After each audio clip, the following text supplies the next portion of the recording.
ആദിയിൽ വചനമുണ്ടായിരുന്നു, വചനം ദൈവത്തോടു കൂടിയായിരുന്നു, വചനം ദൈവമായിരുന്നു.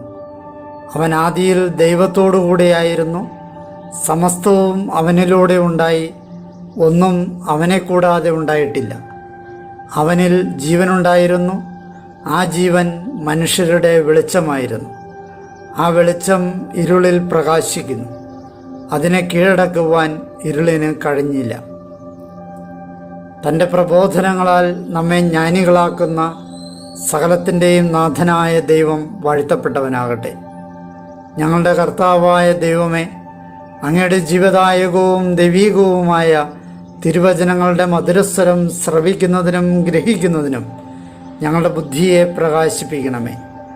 അങ്ങയുടെ വിശുദ്ധമായ പ്രബോധനത്താൽ ഞങ്ങളെ ജ്ഞാനികളാക്കണമേ. ഞങ്ങളുടെ ഇരുളടഞ്ഞ ജീവിതത്തെ അങ്ങയുടെ വചന വെളിച്ചത്താൽ പ്രകാശിപ്പിക്കണമേ. അങ്ങയുടെ വചനങ്ങളാൽ ഞങ്ങളുടെ മനസ്സിനെ ജ്വലിപ്പിക്കണമേ. ആമേൻ. ഒരു വർഷം കൊണ്ട് വിഷയാടിസ്ഥാനത്തിലുള്ള ബൈബിൾ വായന 116 ദിവസം. അബിഗായിലിൻ്റെ വൈഭവം. ഇന്നേ ദിവസം നമ്മൾ സാമുവേലിൻ്റെ 1-ാം പുസ്തകം 25-ാം അധ്യായം 63-ാം സങ്കീർത്തനം എന്നിവ വായിക്കുന്നു. നാബാൽ എന്ന ധനികൻ്റെ അടുത്ത് ദാവീദ് തൻ്റെ ഭൃത്യന്മാരെ അയച്ച് വെള്ളവും ഭക്ഷണവും ആവശ്യപ്പെടുന്നതും നാബാൽ അവരെ അപമാനിച്ച് തിരിച്ചയക്കുന്നതും ഇതറിഞ്ഞ ഭാര്യ അബിഗായിൽ ഭക്ഷണ സാധനങ്ങളുമായി പുറപ്പെടുന്നതും വഴിയിൽ വെച്ച് ദാവീദുമായി കണ്ടുമുട്ടുന്നതും വിവരിക്കുന്ന ഭാഗങ്ങൾ ഇന്ന് നമ്മൾ വായിക്കുന്നു. ചിന്തിക്കാതെയും വിവേകമില്ലാതെയും സംസാരിക്കുന്നത് കൊണ്ടുള്ള നഷ്ടങ്ങളെക്കുറിച്ചും വിവേകത്തോടെ പരിശുദ്ധാത്മാവിൻ്റെ നിറവിൽ നാം ഉച്ചരിക്കുന്ന ഓരോ വാക്കുകൾക്കുമുള്ള ശക്തിയെക്കുറിച്ചും തിരുവചനം നമ്മെ പഠിപ്പിക്കുന്നു. സാമുവേലിൻ്റെ 1-ാം പുസ്തകം 25-ാം അധ്യായം. സാമുവേലിൻ്റെ മരണം. സാമുവേൽ മരിച്ചു. ഇസ്രായേൽക്കാർ മുഴുവനും ഒരുമിച്ച് കൂടി അവനെക്കുറിച്ച് വിലപിച്ചു. റാമായിലുള്ള അവൻ്റെ ഭവനത്തിൽ അവനെ അവർ സംസ്കരിച്ചു. ദാവീദ് എഴുന്നേറ്റ് പാരാൻ മരുഭൂമിയിലേക്ക് ഇറങ്ങിച്ചെന്നു. നാബാലിൻ്റെ ബുദ്ധിമോശം. മാവോനിൽ ഒരാളുണ്ടായിരുന്നു.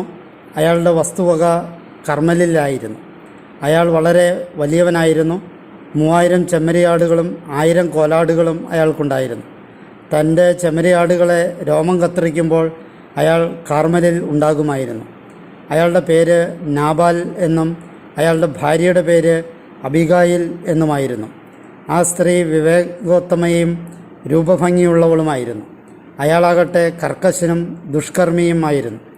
അവൻ കാലബുകാരനായിരുന്നു. നാബാൽ തൻ്റെ ചെമ്മരിയാടുകളെ രോമം കത്തിരിക്കുകയാണെന്ന് മരുഭൂമിയിൽ വെച്ച് ദാവീദ് കേട്ടു. ദാവീദ് 10 ഭൃത്യന്മാരെ അവൻ്റെ പക്കലേക്ക് അയച്ചു. ഭൃത്യന്മാരോട് ദാവീദ് പറഞ്ഞു, കാർമലിലേക്ക് കയറി നാബാലിൻ്റെ പക്കൽ ചെന്ന് എൻ്റെ പേരിൽ നിങ്ങൾ അവനോട് സമാധാനത്തിനായി അഭ്യർത്ഥിക്കുവിൻ. നിങ്ങൾ ഇപ്രകാരം ജീവാശംസയായി പറയണം: നീ സമാധാനമുള്ളവനാകട്ടെ, നിൻ്റെ ഭവനം സമാധാനമുള്ളതാകട്ടെ, നിനക്കുള്ള സകലതും സമാധാനമുള്ളതാകട്ടെ. നിനക്ക് ആടുകളുടെ രോമം കത്തിരിക്കുന്നവരുണ്ടെന്ന് ഞാൻ കേട്ടു.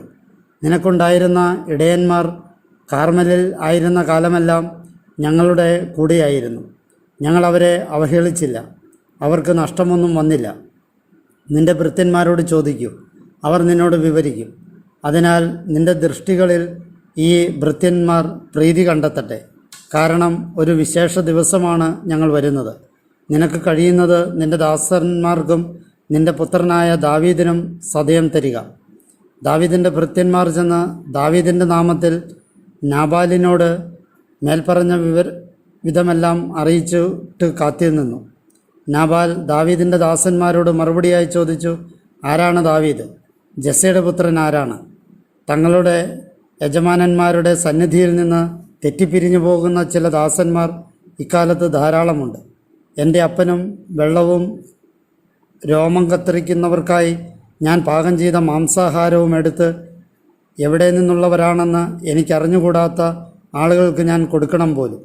അപ്പോൾ ദാവീദിൻ്റെ ഭൃത്യന്മാർ തങ്ങളുടെ വഴി തിരിഞ്ഞ് മടങ്ങിയെത്തി മേൽപ്പറഞ്ഞ വിധമെല്ലാം അവനോട് വിവരിച്ചു. അപ്പോൾ ദാവീദ് തൻ്റെ ആൾക്കാരോട് പറഞ്ഞു, നിങ്ങൾ ഓരോരുത്തരും നിങ്ങളുടെ വാൾ അണിയുവിൻ. അവർ ഓരോരുത്തരും താന്താങ്ങളുടെ വാൾ അണിഞ്ഞു. ദാവീദും തൻ്റെ വാൾ അണിഞ്ഞു. 400ഓളം പേർ ദാവീദിൻ്റെ പിന്നാലെ കയറിപ്പോയി. 200 പേർ ഭാണ്ഡങ്ങൾക്കരികിൽ ഇരുന്നു. അബിഗായിലിൻ്റെ വൈഭവം. ഭൃത്യന്മാരിൽ നിന്ന് ഒരുവൻ നാബാലിൻ്റെ ഭാര്യ അബിഗായിലിനോട് ഇപ്രകാരം വിവരിച്ചു: ഇതാ, നമ്മുടെ യജമാനനെ അനുഗ്രഹിക്കാൻ ദാവീദ് മരുഭൂമിയിൽ നിന്ന് ദൂതന്മാരെ അയച്ചിരുന്നു. എന്നാൽ അവൻ അവരുടെ നേരെ തട്ടിക്കയറി. ആ ആൾക്കാർ നമുക്ക് വളരെ ഉപകാരികളായിരുന്നു. ഞങ്ങൾ വയലിലായിരിക്കുമ്പോൾ അവരോടുകൂടെ നടന്നിരുന്ന കാലത്തൊരിക്കലും ഞങ്ങൾ അവഹേളിക്കപ്പെട്ടിട്ടില്ല. ഞങ്ങൾക്ക് ഒന്നും നഷ്ടപ്പെട്ടതുമില്ല. ആട്ടിൻപറ്റത്തെ മേയിച്ചുകൊണ്ട് അവരോടുകൂടി ആയിരുന്ന നാളെല്ലാം രാത്രിയാകട്ടെ പകലാകട്ടെ അവർ ഞങ്ങളോട് ചേർന്ന് ഒരു മതിലായിരുന്നു. ആകയാൽ കണ്ടറിഞ്ഞ് എന്തെങ്കിലും ചെയ്യുക. എന്തെന്നാൽ നമ്മുടെ യജമാനനിലേക്കും അവൻ്റെ കുടുംബം മുഴുവനിലേക്കും അനർത്ഥം വന്നെത്തിയിരിക്കുന്നു. അവനോ നേരിട്ട് സംസാരിക്കാൻ കൊള്ളരുതാത്തവനാണ്. അബിഗായിൽ തിടുക്കപ്പെട്ട് 200 അപ്പവും 2 തോൽക്കുടം വീഞ്ഞും പാകം ചെയ്ത 5 ആടും 5 സെയാം മലരും ഉണക്കമുന്തിരിയുടെ 100 അടകളും അത്തിപ്പഴത്തിൻ്റെ 200 അടകളും ഒരുക്കി കഴുതകളുടെ മേൽ വെച്ചു. അവൾ തൻ്റെ ഭൃത്യരോട് പറഞ്ഞു: നിങ്ങൾ എനിക്ക് മുമ്പേ കടന്നു പോകുവിൻ, ഞാനിതാ നിങ്ങൾക്ക് പിന്നാലെ വരുന്നു. അവൾ തൻ്റെ ഭർത്താവായ നാബാലിനോട് അത് വിവരിച്ചതുമില്ല. അവൾ കഴുതപ്പുറത്ത് സവാരി ചെയ്ത് മലയുടെ മറപറ്റി ഇറങ്ങിച്ചെല്ലുമ്പോൾ ഇതാ, ദാവീദും ആളുകളും അവളുടെ നേരെ ഇറങ്ങി വരുന്നു. അവൾ അവരെ സന്ധിച്ചു. അപ്പോൾ ദാവീദ് പറയുകയായിരുന്നു: അവനുള്ള എല്ലാറ്റിൽ നിന്ന് ഒന്നും തന്നെ നഷ്ടമാകാതെ മരുഭൂമിയിൽ അവനുണ്ടായിരുന്നതൊക്കെ ഞാൻ കാത്തുസൂക്ഷിച്ചത് തികച്ചും വെറുതെയായി. അവനാകട്ടെ എനിക്ക് നന്മയുടെ സ്ഥാനത്ത് തിന്മ തിരിച്ചു നൽകി. ആണുങ്ങളായി അവനുള്ളവരിൽ നിന്ന് ആരെയെങ്കിലും പ്രഭാതം വരെ ഞാൻ അവശേഷിപ്പിക്കുന്നെങ്കിൽ ദൈവം ദാവീദിനോട് ഇപ്രകാരവും ഇതിലധികവും ചെയ്യട്ടെ. ദാവീദിനെ കണ്ടപ്പോൾ അബിഗായിൽ തിടുക്കപ്പെട്ട് കഴുതപ്പുറത്ത് നിന്നിറങ്ങി ദാവീദിൻ്റെ മുമ്പിൽ നിലത്ത് മുഖം ചേർത്ത് വീണ് നമസ്കരിച്ചു. അവൾ അവൻ്റെ പാദങ്ങളിൽ വീണ് പറഞ്ഞു: എൻ്റെ പ്രഭോ, ഈ തെറ്റ് എന്നിൽ മാത്രമായിരിക്കട്ടെ. നിൻ്റെ ദാസി നീ കേൾക്കെ സംസാരിച്ചു കൊള്ളട്ടെ. നിൻ്റെ ദാസിയുടെ വാക്കുകൾ കേൾക്കണമേ. നാബാലിനുമേൽ ആ കൊള്ളരുതാത്തവൻ്റെ നേർക്ക് എൻ്റെ യജമാനൻ വികാരം കൊള്ളരുതേ. എന്തെന്നാൽ അവൻ്റെ പേരുപോലെ തന്നെയാണവൻ. അവൻ്റെ പേര് നാബാൽ. അവനോടൊപ്പം ഭോഷത്വമാണുള്ളത്. എൻ്റെ യജമാനായ അങ്ങ് അയച്ച ഭൃത്യരെ അങ്ങയുടെ ദാസിയായ ഞാൻ കണ്ടതേയില്ല. ആകയാൽ എൻ്റെ പ്രഭു, ജീവിക്കുന്ന കർത്താവാണേ, നിൻ്റെ ജീവാത്മാവാണേ, നീ രക്തപാതകത്തിൽ പ്രവേശിക്കുന്നതിലും സ്വയം കാര്യങ്ങൾ കൈകാര്യം ചെയ്യുന്നതിലും നിന്ന് നിന്നെ കർത്താവ് തടഞ്ഞിരിക്കുന്നുവല്ലോ. അതുവഴി നിൻ്റെ ശത്രുക്കളും എൻ്റെ നാഥനായ നിൻ്റെ നേർക്ക് നിൻ്റെ തിന്മ നിരൂപിക്കുന്നവരും നാബാലിനെ പോലെ ആയിത്തീരട്ടെ. ഇപ്പോൾ നിൻ്റെ പരിചാരിക യജമാനനായി കൊണ്ടുവന്നിരിക്കുന്ന ഈ കാഴ്ച എൻ്റെ യജമാനൻ്റെ ചുവടടികളിൽ ചരിക്കുന്ന ഭൃത്യന്മാർക്ക് നൽകപ്പെടട്ടെ. കർത്താവ് എൻ്റെ യജമാനന് വിശ്വസ്തമായ ഒരു ഭവനം തീർക്കുക തന്നെ ചെയ്യും എന്നതുകൊണ്ട് നിൻ്റെ ദാസിയുടെ അപരാധത്തിന് മാപ്പേകിയാൽ കർത്താവിൻ്റെ യുദ്ധങ്ങളാണല്ലോ എൻ്റെ യജമാനൻ പൊരുതുന്നത്. നിൻ്റെ ദിനങ്ങളിലെ അകൃത്യം നിന്നിൽ കണ്ടെത്തപ്പെടുകയില്ല. നിന്നെ വേട്ടയാടാനും നിൻ്റെ ജീവൻ റാഞ്ചാനും മനുഷ്യൻ മുതിരുമ്പോൾ എൻ്റെ യജമാനൻ്റെ ജീവൻ നിൻ്റെ ദൈവമായ കർത്താവിനോടൊപ്പം ജീവനിക്ഷേപത്തിൽ സുരക്ഷിതമായിരിക്കും. നിൻ്റെ ശത്രുക്കളുടെ ജീവനാകട്ടെ കവിണക്കുമ്പിളിൽ അവിടുന്ന് വീശിയെറിയും. എൻ്റെ യജമാനനെ സംബന്ധിച്ച നന്മ കർത്താവ് പറഞ്ഞതുപോലെയെല്ലാം നിനക്ക് വേണ്ടി അവിടുന്ന് നിർവഹിച്ചു കഴിയുമ്പോൾ നിന്നെ അവിടുന്ന് ഇസ്രായേലിന് മേൽ നായകനായി കൽപ്പിച്ചരുളും. അപ്പോൾ കാരണമില്ലാതെ രക്തം ചിന്തിയെന്നതും എൻ്റെ യജമാനൻ തനിക്ക് വേണ്ടി തന്നെ ഇടപെട്ടെന്നതും എൻ്റെ യജമാനായ നിനക്ക് ഇടർച്ചയും മനസാക്ഷിക്കുത്തും ആകാതിരിക്കട്ടെ. എൻ്റെ യജമാനന് കർത്താവ് നന്മ വരുത്തുമ്പോൾ അങ്ങയുടെ ദാസിയെ ഓർക്കണമേ. ദാവീദ് അബിഗായിലിനോട് പറഞ്ഞു: എന്നെ എതിരേൽക്കാൻ ഇന്ന് നിന്നെ അയച്ച ഇസ്രായേലിൻ്റെ ദൈവമായ കർത്താവ് വാഴ്ത്തപ്പെടട്ടെ. നിൻ്റെ വിവേകം അനുഗ്രഹീതം. രക്തപാതകത്തിൽ പ്രവേശിക്കുന്നതിലും എനിക്കായി എൻ്റെ കൈ ഇടപെടുന്നതിലും നിന്ന് എന്നെ ഇന്നു തടഞ്ഞ നീയും അനുഗ്രഹീത. നേരെ മറിച്ച് നിന്നെ ഉപദ്രവിക്കുന്നതിൽ നിന്ന് എന്നെ തടഞ്ഞ ഇസ്രായേലിൻ്റെ ദൈവമായ ജീവിക്കുന്ന കർത്താവാണ്. നീ തിടുക്കപ്പെട്ട് എന്നെ എതിരേൽക്കാൻ വന്നില്ലായിരുന്നെങ്കിൽ വെള്ള കീറുമ്പോഴേക്കും ഒരൊറ്റ പുരുഷൻ പോലും നാബാലിന് തീർച്ചയായും അവശേഷിക്കുകയില്ലായിരുന്നു. അവൾ ദാവീദിന് കൊണ്ടുവന്നത് അവളുടെ കയ്യിൽ നിന്ന് അവൻ സ്വീകരിച്ചു. എന്നിട്ട് അവൻ അവളോട് പറഞ്ഞു: സമാധാനത്തോടെ വീട്ടിലേക്ക് പൊയ്ക്കൊള്ളുക. നോക്കൂ, നിന്റെ സ്വരം ഞാൻ കേട്ടിരിക്കുന്നു, നിന്റെ മുഖം ഞാൻ ഉയർത്തിയിരിക്കുന്നു. അബിഗായിൽ നാബാലിൻ്റെ പക്കലെത്തി. അപ്പോൾ അതാ അവന് തൻ്റെ വീട്ടിൽ രാജവിരുന്നു പോലൊരു വിരുന്ന്. നാബാൽ ഉന്മേഷചിത്തനായിരുന്നു. അവൻ അധികമായി മദ്യപിച്ചിരുന്നു. വെള്ള കീറുന്നതുവരെ ചെറുതോ വലുതോ ആയ ഒരു കാര്യവും അവൾ അവനോട് വർണ്ണിച്ചില്ല.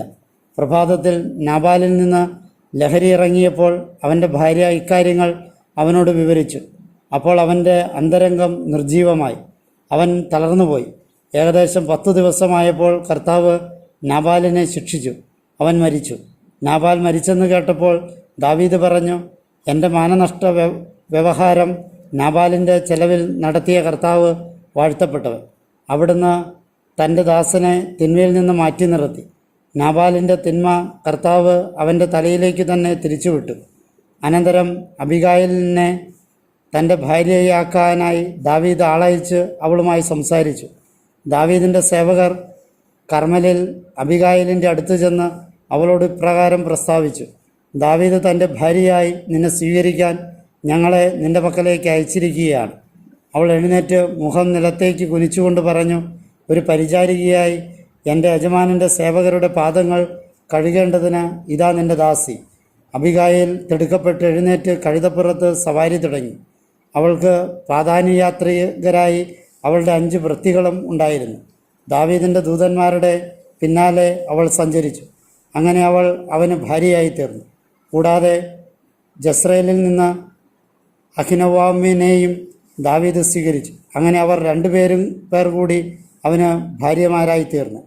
അപ്പോൾ സാവൂൾ തൻ്റെ മകളും ദാവീദിൻ്റെ ഭാര്യയുമായ മീഖലിനെ ഗെല്ലിമിൽ നിന്നുള്ള ലായിഷിൻ്റെ മകൻ ഫാൽത്തിക്ക് നൽകി. കീർത്തനങ്ങൾ 63. ദൈവത്തിനു വേണ്ടി ദാഹിക്കുന്നു. ദാവീദിൻ്റെ കീർത്തനം. അവൻ യൂദാ മരുഭൂമിയിലായിരുന്നപ്പോൾ. ദൈവമേ, അങ്ങാണെൻ്റെ തമ്പുരാൻ, ഞാനങ്ങയെ ഉണർന്നന്വേഷിക്കുന്നു. എൻ്റെ ആത്മാവ് അങ്ങേക്കായി ദാഹിക്കുന്നു. വെള്ളമില്ലാത്ത ഉണങ്ങി വരണ്ട ഭൂമിയിൽ എൻ്റെ ശരീരം അങ്ങയെ പ്രതി മോഹാലസ്യപ്പെടുന്നു. അങ്ങനെയാണ് അങ്ങയുടെ ശക്തിയും മഹത്വവും കാണാൻ ഞാൻ അങ്ങയെ വിശുദ്ധ സ്ഥലത്ത് നോക്കിയത്. അങ്ങയുടെ കാരുണ്യം ജീവനേക്കാൾ അഭികാമ്യമാണല്ലോ. എൻ്റെ അധരങ്ങൾ അങ്ങയെ പ്രകീർത്തിക്കും. അതെ, എൻ്റെ ജീവിതത്തിൽ ഞാൻ അങ്ങയെ വാഴ്ത്തും. അങ്ങയുടെ നാമത്തിൽ ഞാൻ കരതലമുയർത്തും. മജ്ജയും മേധസ്സും കൊണ്ടെന്ന പോലെ എൻ്റെ ആത്മാവ് സംതൃപ്തി അടയും. ആരവങ്ങൾ ഉതിർക്കുന്ന അധരങ്ങൾ കൊണ്ട് എൻ്റെ വായ് സ്തുതിക്കും. എൻ്റെ കിടക്കയിൽ ഞാൻ അങ്ങയെ ഓർക്കുമ്പോഴെല്ലാം രാത്രിയാമങ്ങളിൽ അങ്ങയെക്കുറിച്ച് ഞാൻ ധ്യാനിച്ചിരിക്കും. അങ്ങ് എനിക്ക് സഹായമായതുകൊണ്ട് അങ്ങയുടെ ചിറകിൻ തണലിൽ ഞാൻ ആരവമുതിർക്കും.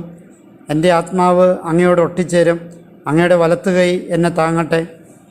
നശിപ്പിക്കാനായി എൻ്റെ ജീവൻ തേടുന്നവർ ഭൂമിയുടെ അധരങ്ങളിൽ എത്തും. അവരെ വാളിൻ്റെ ശക്തിക്ക് വിട്ടുകൊടുക്കും. അവർ കുറുനരികളുടെ ഭക്ഷണമാകും. എന്നാൽ രാജാവ് ദൈവത്തിൽ സന്തോഷിക്കും. അവിടുത്തെ കൊണ്ട് ശബ്ദം ചെയ്യുന്ന എല്ലാവരും അഭിമാനം കൊള്ളും. നുണയരുടെ വായ് നിശ്ചയമായും അടഞ്ഞുപോകും.